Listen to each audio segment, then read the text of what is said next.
On accueille maintenant notre deuxième pitcher du jour, Mehdi Bakali. Bonjour Mehdi. Bonjour. Merci Bonjour. d'être avec nous sur le Bonjour plateau Mehdi. des Merci de pionniers. Vous m'accueillir. êtes le Merci à vous. fondateur d'UpFund. Vous avez donc 1 minute 30 pour pitcher devant Maya qui sera attentive à votre pitch, à Tatiana au marché de votre secteur et Fred à votre produit. Et puis on les laissera pour vous noter de 1 à 10. Est-ce que tout est clair? Tout est clair. Est-ce que vous êtes prêts? C'est parti. Eh bien, top chrono, c'est parti. Donc merci de me recevoir. Je suis un des 3 cofondateurs de UpFund. Donc UpFund, c'est une plateforme de données pour l'immobilier d'entreprise. Donc l'immobilier d'entreprise, c'est quoi? C'est tout ce qui concerne le non résidentiel. Donc on va parler de bureaux, d'entrepôts, de commerce. Et en fait, par exemple, si vous ouvrez un restaurant demain ou une chaîne de magasins, je vous le souhaite, vous allez avoir besoin d'informations pour aller choisir le meilleur emplacement. Et ces informations, ça va être la concurrence, le flux piéton, les données sur locatives par exemple. Et toutes ces informations, on va les agréger dans une et même plateforme.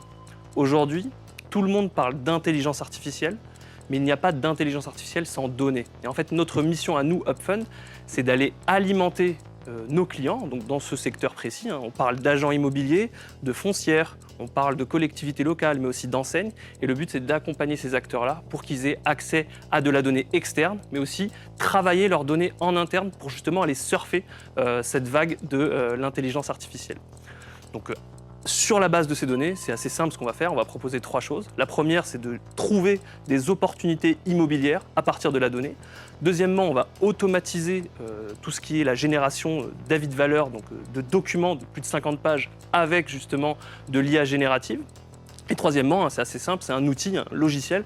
On va juste taper une adresse, on va voir toutes les informations nécessaires sur le locataire, le propriétaire, etc. Donc on est en plein recrutement chez UpFund. N'hésitez pas à nous rejoindre.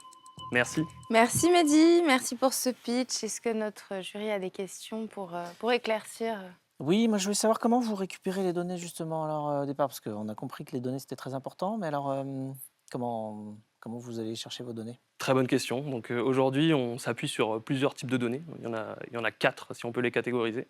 La première, c'est de l'open data, donc c'est de la donnée qui est présente surtout en France. On a de la chance d'avoir une belle open data.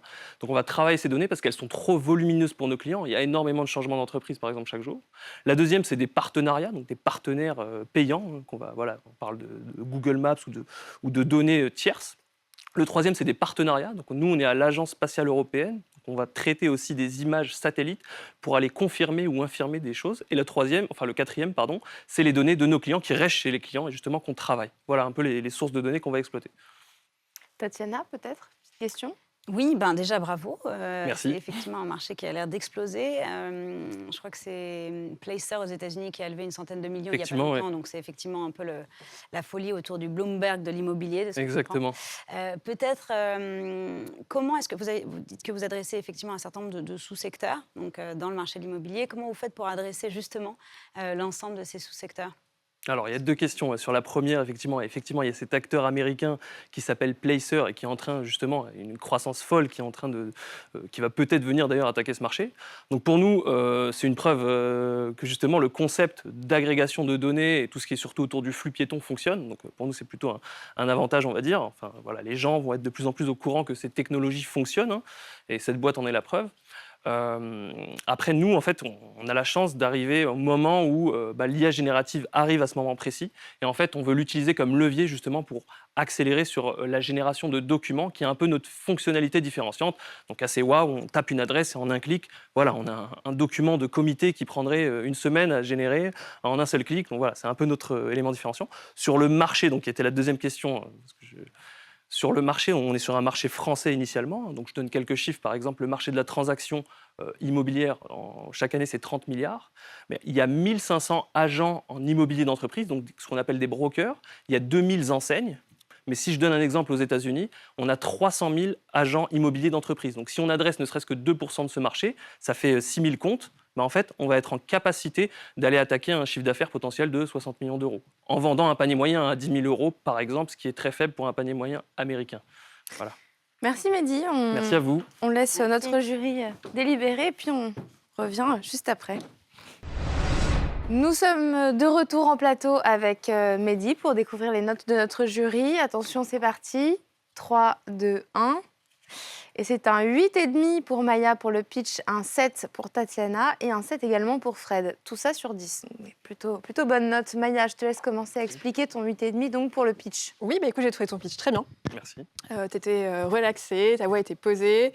Je trouve que ce que j'ai vraiment apprécié, parce que tu n'es quand même pas sur un produit simple, c'est la capacité à illustrer de qui va être ton utilisateur, dans quel cas de figure on va pouvoir l'utiliser. Ça, j'ai trouvé ça très bien. Tu avais une bonne posture, tu te tenais droit. Donc vraiment, sur la forme, rien à redire. Après, donc, j'ai enlevé quelques points parce que quand même, il y a des remarques. La fin, je pense, c'était un peu trop précipité. Enfin, tu vois, la conclusion n'était pas au niveau de tout ton pitch. Donc ça, c'est un peu dommage parce que c'est quand même ce qui nous reste.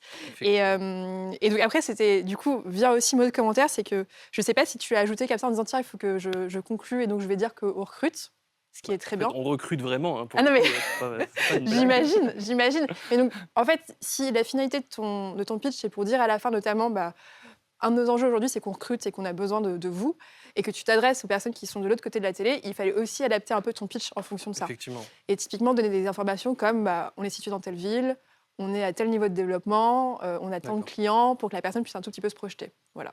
Effectivement, ouais. On est c'était Mais difficile de caler. du coup, je suis curieuse de J'avais savoir. un gros chronomètre derrière moi, mais Bien sûr. c'est vrai qu'on est une petite start-up, hein, nous, 8 personnes. Donc, Très bien. Alors, vous à êtes où Paris. À À Paris. Paris, voilà, dans la Silicon Sentier, hein, comme on appelle ça. Et puis voilà, on est friand de tout profil, hein, donc technique, sales, etc.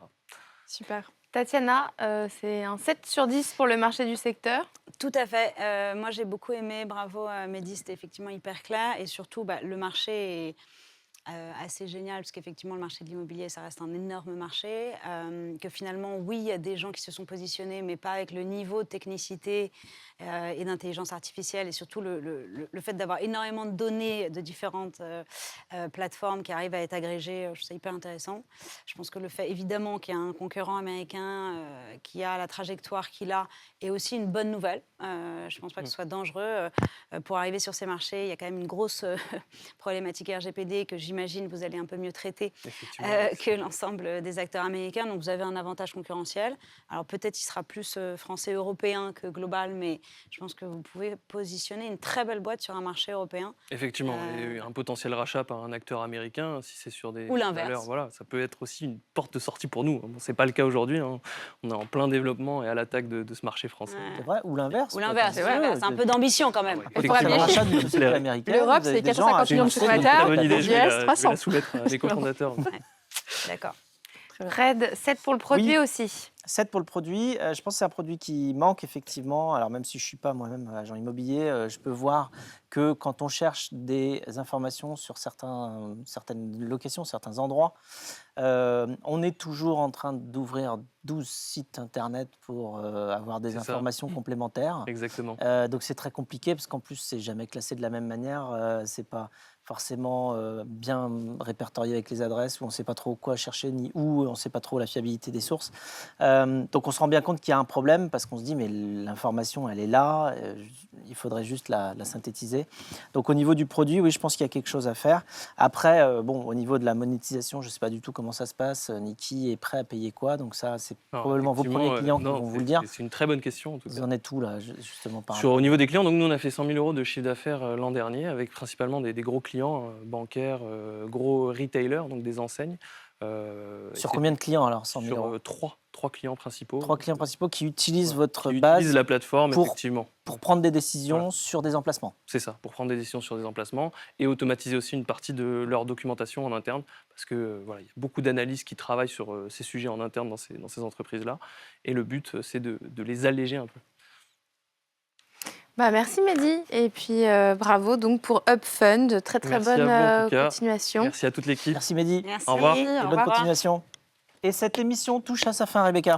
Et oui, si vous aussi vous voulez venir pitcher, vous pouvez en scannant le QR code qui est en train de s'afficher sur votre écran ou alors en nous envoyant un mail à lespionniers@bfmbusiness.fr. Nous serons ravis de vous accueillir sur ce plateau. Vous pouvez également voir toutes les coulisses de l'émission sur les réseaux sociaux auxquels vous êtes bien habitués. Un immense merci Rebecca, un immense merci Maya d'avoir été avec nous et Tatiana d'avoir conseillé nos pitchers. Et quant à nous, on se retrouve la semaine prochaine, Rebecca. Les pionniers chez Fred Mazzella sur BFM Business.